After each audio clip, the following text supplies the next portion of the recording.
tidak mensucikan adalah air suci, tetapi tidak bisa digunakan untuk mengangkat hadas dan menghilangkan najis.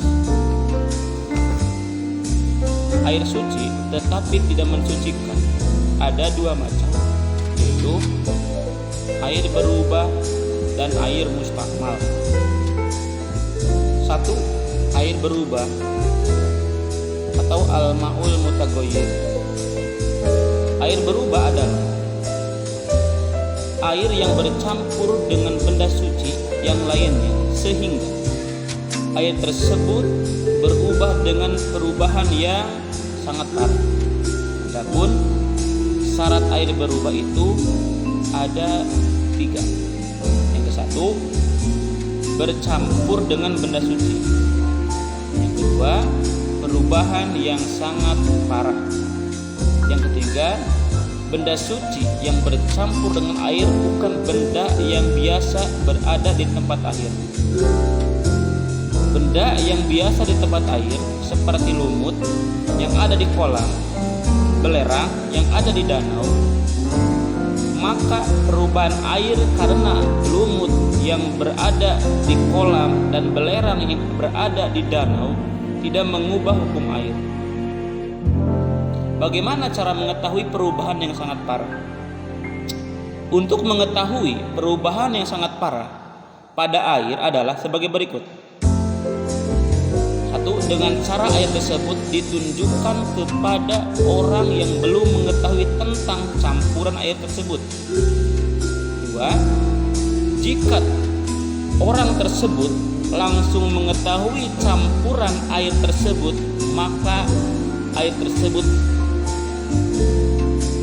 telah dianggap berubah dengan perubahan yang sangat parah. 3. Jika orang tersebut tidak mengetahui campuran air tersebut, maka air dianggap belum berubah dengan perubahan yang sangat parah, sehingga air tetap suci dan mensucikan. Yang kedua, air suci tetapi tidak mensucikan adalah air mustakmal atau al-maul mustakmal. Air mustakmal adalah air yang suci tetapi tidak dapat digunakan untuk bersuci karena sudah digunakan untuk bersuci dari hadas atau najis. Macam-macam air mustakmal ada 2. 1. Air mustakmal karena sudah digunakan untuk bersuci dari hadas. Air mustakmal yang sudah digunakan untuk bersuci dari hadas adalah air yang memenuhi 3 syarat berikut. 1. Air yang sedikit atau air kurang dari 20, yaitu air yang volumenya kurang dari 216 liter. Yang kedua, air sudah digunakan untuk membasuh basuhan yang wajib. Itu basuhan yang pertama dalam wudu atau mandi wajib. Yang ketiga, air sudah terpisah dari anggota yang wajib dibasuh dalam wudu atau mandi wajib. Bersuci dari hadas itu ada 2. 1. Bersuci dari hadas besar dengan cara mandi wajib, dan yang kedua, bersuci dari hadas kecil dengan cara berwudu.